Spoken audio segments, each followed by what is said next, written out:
দর্শক, আপনি যদি বিনা পয়সায় কঠিন কাজগুলো সহজভাবে করতে চান তাহলে এই বুদ্ধির রাজার এই লোকটার কিন্তু সকল বুদ্ধির যে পদ্ধতি সেগুলো অবলম্বন করতে পারেন। দারুণ বুদ্ধি।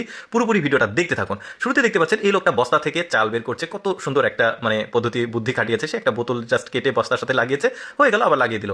এরপরে দেখুন, আপনার হাতের সময় কম, আপনার খুব দ্রুত কাপড় চোপড় পরিষ্কার করে শুকাতে হবে। এরকম একটা টায়ারে লাগাবেন। এই যে পানিগুলো পড়ে যাচ্ছে, পাশাপাশি বাতাসের মাধ্যমে কাপড়টা দ্রুত শুকিয়ে যাচ্ছে। বুদ্ধির টেকনিকটা কিন্তু অসাধারণ।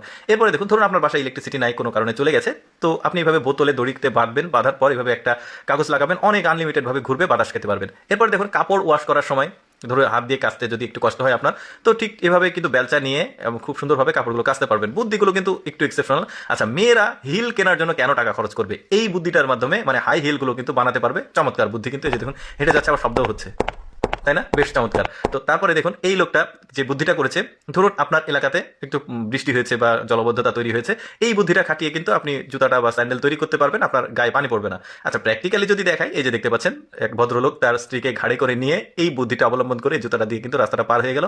বেশ চমৎকার ছিল কিন্তু ব্যাপারটা। এরপরে ধরুন, আপনার বাসায় ইঁদুরের যদি কল থাকে, মাছ ধরার জন্য কিন্তু ইঁদুর ধরার যে জাতা কলটা, এটা এভাবে খাবার দিয়ে পুকুরে দিবেন। এই যে দেখুন, ঠাস করে লেগেছে, লেগে কিন্তু মাছটা উঠে আসছে। কি চমৎকার বুদ্ধি, ইঁদুর কল দিয়ে আসলে মাছ ধরা। এরপরে দেখুন, প্লাস্টিকের ওয়ান টাইম বোতলগুলো কিন্তু একটা সঙ্গে আরেকটা লেগে থাকে, খোলা খুবই মুশকিল হয়। এভাবে একটা বোতল কেটে রাখবেন, নিচ থেকে টান দেবেন, বেশ চমৎকার হয়ে গেল।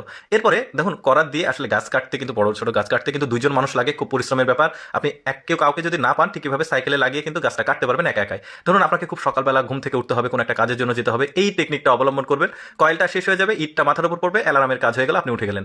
এরপরে দেখুন, বোতলের মধ্যে এই ধরনের জিনিসগুলো যদি রাখতে চান, এরকম একটা কন্টেনার থেকে এই যে হাতাটা কাটবেন, কেটে খুব সুন্দরভাবে বোতলটা ভরা যাচ্ছে। এই সব বুদ্ধিগুলো কিন্তু একটু অন্য ফানি বুদ্ধি, কিছু মনে করবেন না। তো যাই হোক, মেয়েদের ভ্যানিটি ব্যাগ যদি না থাকে, অল্টারনেটিভ হিসেবে কিন্তু এই ধরনের একটা জিনিস নিতে পারেন, বেশ চমৎকার, টাকা সেভ থাকবে। এরপরে ধরুন, ঝর্ণা, যেটা গাছে গার্ডেনে পানি দেওয়ার জন্য সমস্যা হয়, তো এরকম যে সয়াবিনের যে 6 লিটার বা 5 লিটারের বোতল আছে, ভেবে ফুটো করে আপনি আরামে কিন্তু গার্ডেনে ঝর্ণার মতো করে পানি দিতে পারবেন। গরম পানি দিয়ে যদি আপনি থালা বাসন মাজতে চান, আর গরম পানির যদি ব্যবস্থা না থাকে, এরকম একটা পাইপের নিচে মোমবাতি জ্বালিয়ে দিন, আরামে কিন্তু আপনি গরম পানিটা পেয়ে যাচ্ছেন। চমৎকার বুদ্ধি। আমি সবসময় চেষ্টা করি আপনাদের সামনে একটু এক্সেপশনাল ভিডিওগুলো উপস্থাপন করার। ভালো লাগলে লেটস গো ফেসবুক পেজটি ফলো করবেন। আজকের ভিডিওটি কেমন লাগলো কমেন্ট করে জানাবেন।